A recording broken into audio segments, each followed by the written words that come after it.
Hello. Hey. Welcome back, everybody, to another country reaction. Today, India? India. The second largest country by population in the entire world. Also a subcontinent. And like 4 times bigger than the United States. Whoa. Whoa. Whoa. Whoa. But yes, India, honestly, for how like many people live in India, for how like big India is, don't really know too much about it. No. I just know some places that I'd like to see. I'd like to go to the mountains in the north, and I'd like to go to Varanasi for sure, and I'd like to see the Taj Mahal. But other than that, I don't really know much about it. I've never even had Indian food before. I know there's actually quite a bit of different languages throughout. Yeah. That's another thing I know. The different regions, and I know there's some massive cities. Yes. Very large cities. And I know T-Series. That's about it. But yeah, there's just so much to learn about. I mean, it's such like a diverse country, and there's so many people, so many even like religions throughout it. It's crazy. Time to learn a little bit about it from this video right here. And hopefully one day, once COVID is over, we can travel there. Yes. That would be super cool. India would be cool. It would be cool. It'd be so different. That would be a culture shock for sure. Yeah, it would. But let's find out a little bit about it right here. If you enjoy and want to see more India reaction videos, let us know what you want to see in the comments. Subscribe and like the video also if you enjoyed. All right, here we go. So, we have finally encroached upon the giant India. Some of you have been waiting a long time for this episode. I'm just gonna say straight up, you all know India is incredibly complex and diverse. Even Indians have trouble understanding their own country. Obviously, I won't be able to scratch even the surface in this episode, but I'll try my best. A lot of you Indian geographers have helped me along the way, so thank you. And without further ado, let's begin. It's time to learn geography. Hey everybody, I'm your host Barbie. This place doesn't even need much of an introduction. Everybody has heard of India. It's big, it's loud, What's it's India? colorful, and most importantly, it has a plethora of confusing territorial anomalies that I just can't wait to cover. Here we go. There's an old saying, India is a place where everyone is in a hurry, but no one is ever on time. First of all, India is located in South Asia, right on the Indian and Arabian Seas and the Bay of Bengal. Oh my gosh, you don't really notice how close it is to the Middle East. True. It's like right there. Yeah. Dang. 6 other countries, so close to 7, but that land bridge between Sri Lanka got wiped away like 600 years ago by a cyclone. India is divided into 29 states and 7 union territories, with the capital New Delhi, which acts as its own administrative unit, located in the capital territory. Keep in mind, New Delhi is actually just the name of one of the districts in the capital territory, made up of 11. The largest city, however, is actually Mumbai, with New Delhi, Bangalore, or Bengaluru, and Hyderabad following after. However, the 4 busiest airports are Delhi Indira Gandhi International, Mumbai's Chhatrapati Shivaji International, Bengaluru's Kempe Gowda International, and Chennai International in the south.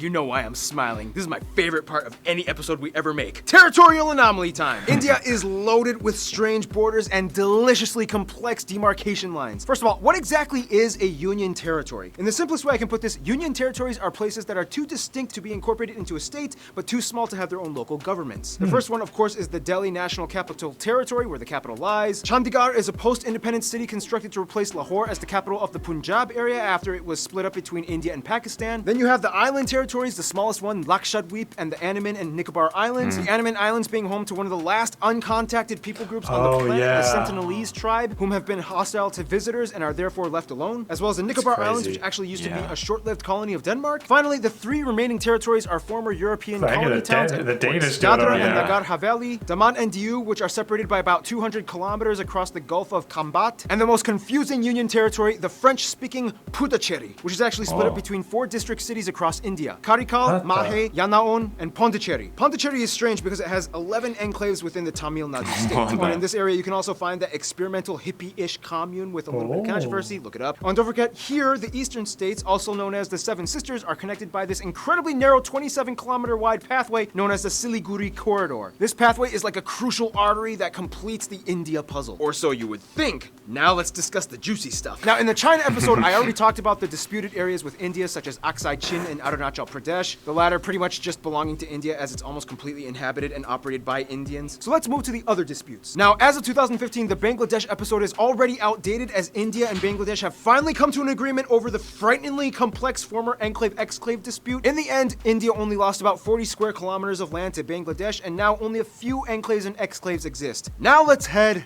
north. Now, when you try to draw the shape of India, you might want to be careful which depiction you use. Some might use this picture, some might use this, some might use this, and those that don't really study very well might use this. The point is, the whole area is like the most heavily militarized, diplomatically stressed out region on the planet. It's already had like 4 wars in the past half century. Basically, India, Pakistan, and to some extent China all want the entire area for themselves, although it's more of like a Pakistan-India thing. In the China episode, we already discussed the Chinese disputes with India, so I won't cover those in this episode. If you want to learn more, just watch the China episode. But anyway, this entire area was a former domain known as the princely state of Jammu and Kashmir that was under royal Maharaja rulers all the way up until independence. Currently, this place is split up by this fenced-off militarized line known as the line of control between India and Pakistan. Why is this? Well, in the quickest way I can put this... Okay, the British are out. We get to take your land.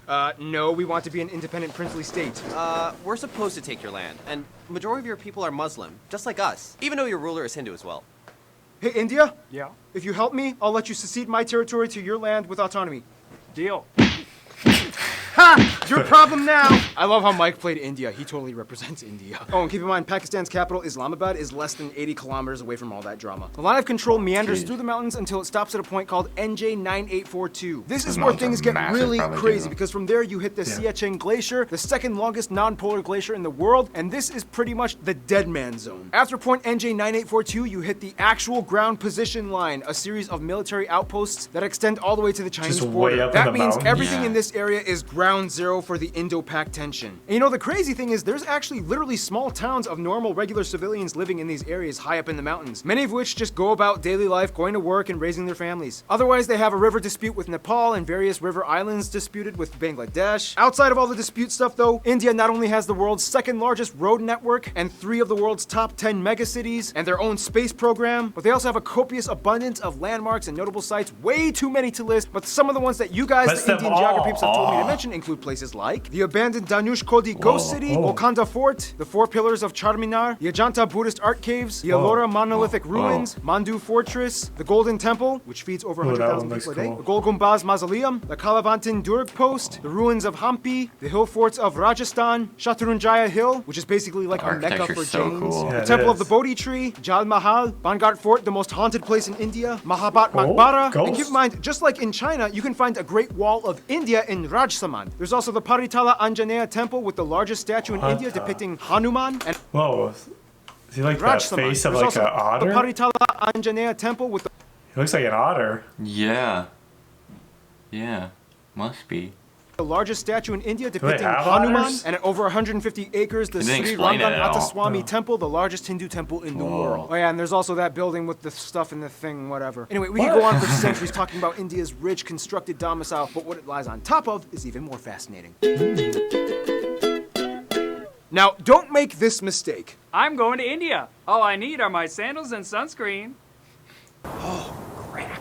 Now, as the 7th largest country in land area, India has a wide range of landscapes, climates, and elevations that all contrast from one corner to the other. First of all, let's talk about the north. India sits on the Indian tectonic plate that essentially smashed into the Eurasian plate, which in return created the largest mountain range in the world, the Himalayas. The force is so strong that it's estimated that the Himalayas grow about 2.4 inches or 6.1 centimeters every year. There's also where you can find Kanchenjunga, the tallest mountain in India, or the 3rd in the world, right on the border of Nepal. Keep your eye on these mountains. These are pretty much the source of most of India's major rivers that give life to the whole country. That's why India takes these mountains so seriously. You can also find the largest natural lake, Wular, up in the Jammu Kashmir area. Below the Himalayas, you reach the North Indian River Plain, sometimes referred to as the Indus Ganga. This is the most fertile part of India where the most important rivers like the Ganges and its tributaries flow. Heading a little south, you reach the Satpura and Vindhya ranges that pretty much divide North India from South India. On each side, you get the West and East Ghat Mountains, which in return creates this massive triangle thing called the Deccan Plateau. This place is moderately forested, especially in the east, in the Chotra Nagpur Plateau, where you get a section of the swampy Sundarbans that they share with Bangladesh. There's so much going on. Head a little west and you get the dry Thar Desert along the border with Pakistan, as well as the Rann of Kutch, known as the Salt Desert. And finally, the only active volcanic area would be the Andaman and Nicobar Islands, with Barren Island having actual conical eruptions and Bharatan having tame mud volcanoes. Now here's the thing, although India has a relatively high population density, they do relatively well with maintaining their ecological footing. In fact, in 2016, they beat a world record by planting, disputably, 50 million trees in one day. They've also agreed to reforest about 12% of their country by 2030. The most heavily forested area being the 7 sister states in East India. Now, one of the factors that contributes to this would be the fact that India has the lowest meat consumption in the world, with the highest population percentage of vegetarians at around 40%. Most of whom are lacto-vegetarians that consume milk products. By the way, in India, when buying groceries, this label means vegetarian and this one means not vegetarian. Nonetheless, the remainder of the population does typically eat some kind of animal protein, mostly in the forms of seafood or chicken, but almost never beef or pork unless if you are part of the Muslim or Christian minorities scattered throughout the West and East areas. Now, let's talk about the role of cattle, shall we? India has more cattle and livestock than anywhere else in the world at around 330 million. And it's interesting because since they have prevalent Hindu traditions, the killing of cows is illegal in many of the states except for a few, and each state has varying degrees of punishment for committing intentional cow slaughter. Keyword intentional. Cows accidentally get hit by cars all the time. Once a cow is too old to produce milk, it typically is released into the open to die naturally in the wild, ideally. Nonetheless, male cattle get it much worse, as they are deemed as kind of useless. Some places use them as draft animals for labor, some religious sects use them as sacrifices, but otherwise they are typically sold to the underground market for beef or hides. To this day, there are about 6 times as many female cows as male cattle in India, so that means, yeah, something's happening to the males. Nonetheless, India does have the 3rd highest carbon emission rate after China and the US, 4th if you consider the EU. However, emission per capita, they rank pretty low at only about 2 kilotons per person. Contrast that with Qatar at about 40. There are 94 national parks, 501 animal sanctuaries across the country where you can find some of the national animals like the peacock, the Ganges River dolphin, the king cobra, the Indian elephant, and the highest population of Bengal tigers in the world, which are all highly protected. India also has the most irrigated land in the world, which allows them to become the #1 producer of multiple products like millet, bananas, lemons, limes, mangoes, ginger, chickpeas, milk, butter, fennel, jute, and about 75% of the world's spices alone come from India. Wow. I wonder how many of the tons of spices they have that we've even tried. Probably not many. I feel like people around here don't even use that many spices for things. It's all salt and pepper. A lot of salt and pepper. That's literally about it. And then there's like everyone that has their own unique little I cook my burgers with this. Pretty much. Of which, food! Typically you can find the staples roti, chapati, and naan in the That looks super good. Looks so good. What was that? Speaking of which, food! Typically you can find the staples roti. Oh, that top left bread? I would munch. Bottom left looks so good too. Oh, all of those actually. They all look so soft. Delicious. Roti, chapati, and naan in the north, idli and dosa in the south, and everybody eats rice. The more commonly commercialized Indian foods that we in the West grew up knowing, like samosas, tikka masala, tanduris, and my favorite Indian dish, palak paneer, these usually come from the northern regions of India. I feel like we don't have many Indian places around here. And made it fat. We I don't. love you guys. So Otherwise, the West anything. is mostly known for their chutneys and pickled foods, as well as beef, since there's a high number of Muslims and Christians. The South uses a lot more coconut and has some of the best curries like porials, sambras, rasams, and tutus. And the East is known for having the best desserts like peda, mishti doi, rasgulla, or shondesh. Speaking of which, India is so diverse and complex that sometimes even Indian people need translators when going to different states. It's about to get 10 times more confusing in about 3, 2, 1. Yay! Minnesota is so non-diverse. We don't have very many In foods. India, we celebrate the commonality of major differences. We are a land of belonging rather than blood. First of all, India has a population of about 1.3 billion people and is the 2nd most populous country in the world after China, with about 18% of the world's population. About 72% of the country is Indo-Aryan and a quarter are Dravidian, and the majority of the remainder are Mongoloid, Asian, and other people groups. They also use the Indian rupee as their currency. They use the Type C, D, and M plug outlets, and they drive on the left side of the road. By the way, technically it's illegal for these banknotes to leave the country, but you guys have sent me a lot of them for fan mail for Fan Friday videos, so I don't want to go to jail. Again. Now keep in mind, those statistics that I just mentioned are incredibly generalized. Of the Indo-Aryan and Dravidian communities, there are about 2,000 different ethno-linguistic people groups in India, with about 645 district indigenous tribes, 52 major ones. So obviously we can't cover them all, but what we do know is that the North is very different from the South. For one, the North mostly speaks in languages that are all related to the Indo-Aryan branch, with languages like Hindi, Bengali, Punjabi, and Gujarati, whereas the South speaks a completely unintelligible Dravidian branch, with languages like Tamil, Telugu, Malayalam, and Kannada. Canada. Otherwise, there's also pockets of Sino-Tibetan and Austroasiatic languages spoken in the far north and east. Wait, so how do they all, communicate with each other? Great question. Although India does not have an official language, there are 22 recognized national languages, and of these, 2 are the most prevalent, taught in schools and used by government officials, Hindi and English. And very often, these two are mixed mid-sentence. It's weird. Don't be surprised if you hear someone speaking Hindi and then suddenly finishing off in English. It's like, and I was trying to, Philippines. why are you trying to do that? I know, right? And the washing machine, I told them, but I said, a Bob Saget with a chainsaw. Now, of course, let's discuss the one thing that goes hand in hand with India, Hinduism. About 80% of India claims to be Hindu, or at least part of the Hindu practicing community. Now, we don't have time to explain everything about the tenets and multi-layered philosophies and practices of Hinduism. If you want to know, just talk to a Hindu person. But basically, one thing you do need to know is that Hindu-driven ideologies pretty much dominate most of life in India, everything from family to business. You will see colorful, mesmerizing shrines, temples, statues, and rituals being performed everywhere, even in public. On the Bharat Mata, the Mother of India, statues are everywhere. She's like the symbol of India. The largest Hindu pilgrimage, the Kumbh Mela, happens every 3 years, rotating between 4 cities, in which the adherents bathe in the Ganges River and enjoy a massive festival with tens of millions of people. Like, seriously, you can practically see it happening from space. Now, a controversial topic in relation to Hinduism would be the caste system, which is basically a belief that people are born into a socioeconomic life that they are destined to serve into. Today, however, the system is more fluid and loose from what it used to be from a long time ago, and thanks to economic reforms, anybody with enough drive can kind of move up the social ladder regardless of birth. Nonetheless, India is home to every major religion in the world, even a few Jews, including the B'nai Menashe, an indigenous group that claimed to be one of the lost tribes of Israel. In fact, Judaism and Christianity actually had a head start in India way before it even kicked off in Europe. As tradition holds, Cochin, or Malabar Jews, migrated around 1000 BC to trade during the times of King Solomon, and in 53 AD, Thomas, the apostle of Jesus, arrived in what is now the state of Kerala to establish the first church in India. Today, most Christians are found in the southwest and far east Seven Sisters regions. India also holds the highest population of Sikhs, Jains, and Zoroastrians, mostly found in the north, and the second largest Muslim highest population of Sikhs. We had some Germans kind of ruin that symbol for them. Yeah, kind of unfortunate.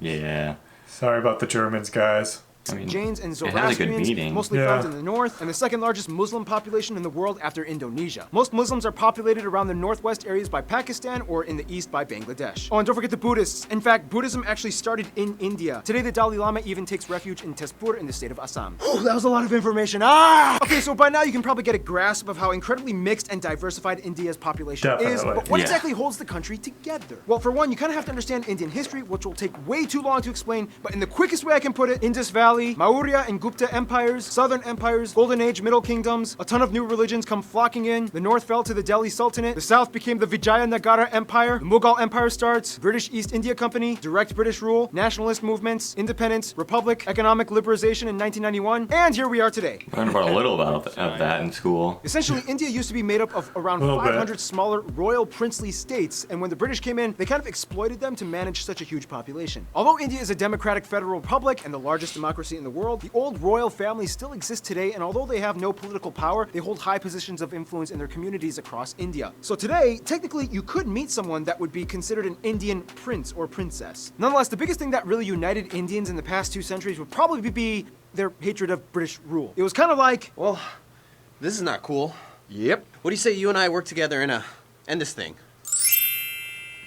Essentially, one good thing you could say that came out of imperialism was that it kind of stopped all the internal squabbling and unified the groups towards one common goal, to get rid of imperialism. Today, Indians are just proud to be Indian. I mean, a Tamil soccer player can get cheered on by a Rajasthani, a Punjabi pop star can sell out tickets in Orissa. Speaking of which, all Indians love movies and music. India has the second largest film industry in terms of volume, pumping out nearly 2,000 films per year. Surprisingly, Nigeria pumps out more. However, the box office revenues comes out at only about $2 billion annually compared to Hollywood at over 10 billion, but still, it's impressive. And keep in mind, it's not just Bollywood, but it's also Tollywood, Gollywood, Collywood, Pollywood, and so on. They have there's all like the 20 different Hollywoods. woods in India. Oh, and like every movie in India has at least one scene where everybody breaks out in song, and there's almost always a happy ending. Unfortunately, mainstream media has also put an aesthetic strain on many of the people, as it's almost become an obsession to be light or fair-skinned, causing people to go so far as to buy skin bleaching products. Some other controversies include things like illiteracy being an issue in many parts of the country, especially in the rural areas. But I mean, come on, when your country has literally hundreds of different writing systems, go figure. I mean, give them a break. Also, many of you guys, the Indian geography peeps, have asked me to bring awareness to the fact that India does unfortunately have some of the highest rates of human trafficking and child slavery. The government is trying to crack down and culture is slowly being reformed, but for now, it's a sad reality that still does exist. Hey, here at GN, we talk about the good and the bad. I'm just saying. Otherwise, sports do definitely tie everyone together as well, especially cricket, the national sport, even though they also used to do really well in field hockey. India also has a lot of their own indigenous sports like Dopkel in Assam, bull racing in Kerala, Insugnar, rod pushing in Mizoram, and Malakamba, the strange pole yoga gymnastics thing in the south. Otherwise, some notable people from India or of Indian descent might include people like Siddhartha Gautama, or the Buddha, Mahavir, Ashoka the Great, Prithviraj Chauhan, Aurangzeb, Shivaji of the Maratha Empire, Mohandas or Mahatma Gandhi. What's one thing we know about Gandhi? he loves nukes. True. If you guys know the game Civilization, for some reason, he nukes people a ton on the AI. It's very weird. Indira Gandhi, Subhash Chandra Bose, Jawaharlal Nehru, Rabindranath Tagore, C.V. Raman, Satyendra Nath Bose, Bhagat Singh, Dr. APJ Abdul Kalam, Shah Rukh Khan, Amitabh Bachchan, Amir Khan, Salman Khan, Priyana Chopra, Ben Kingsley, Sundar Pichai, Satya Narayana Nadella, A.R. Rahman, Sachin Tendulkar, and Mahendra Singh Dhoni. There's also literally millions of other famous people I missed out on. If you want to mention them, please, there's a comment section below. Use it. In the meantime, we gotta finish this info marathon, shall we? Whoa.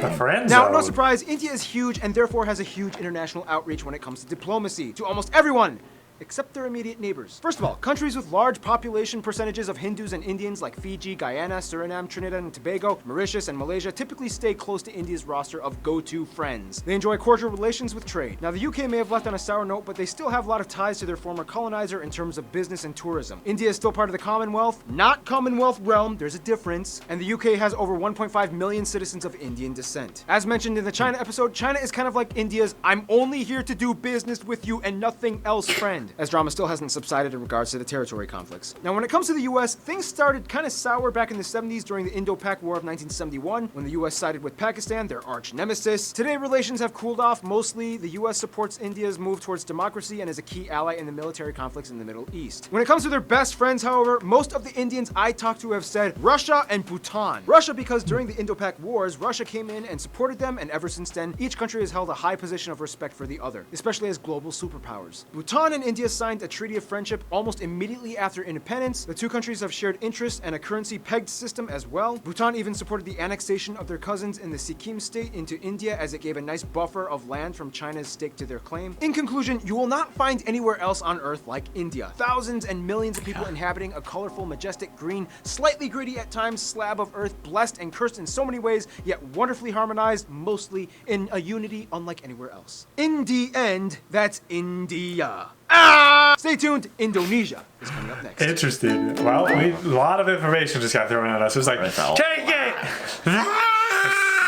There's so much stuff happening in India. How do we decipher India?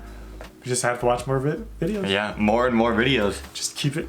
History, culture, food. I don't really know anything about Indian food. All I know is the bread looked good. They got spices and they got curry. That's pretty much it. And I've never had curry. And we probably wouldn't be able to handle it. No, because we ate some spicy ramen. Not even the spiciest kind. Well, that one kind was spicy. And it messed up my stomach for the rest of the day. And we didn't even have the full thing of it. We had like 3 bites. So curry might be another problem for me. I feel like my stomach would not do well. I once had a super hot sauce, but it was just like a little dab on the corner of a chip, and it messed up my stomach a lot, like a lot. In Costa Rica, I mean, their food wasn't even that spicy, but they like used different spices, I guess. And my stomach, I literally pooped like 5 times a day. Oh my god. It was crazy. It's just the little changes. But yeah. Now you guys know about our pooping. That's what happens when we eat different things. So hopefully you all enjoyed the video. If you did, make sure to subscribe, like the video, let us know what you want to see from India or a different country down in the comments below. Because, I mean, there's a big world out there. There's a lot of countries. Big world. And one day we will try to get to India, obviously when COVID's done. So hopefully you're still here for when that vlog comes out. Wow. We have to try some curry and then make sure we're immediately next to a bathroom. Yeah, so we don't have multiple bowel problems. It's gonna last forever. See y'all later. Bye!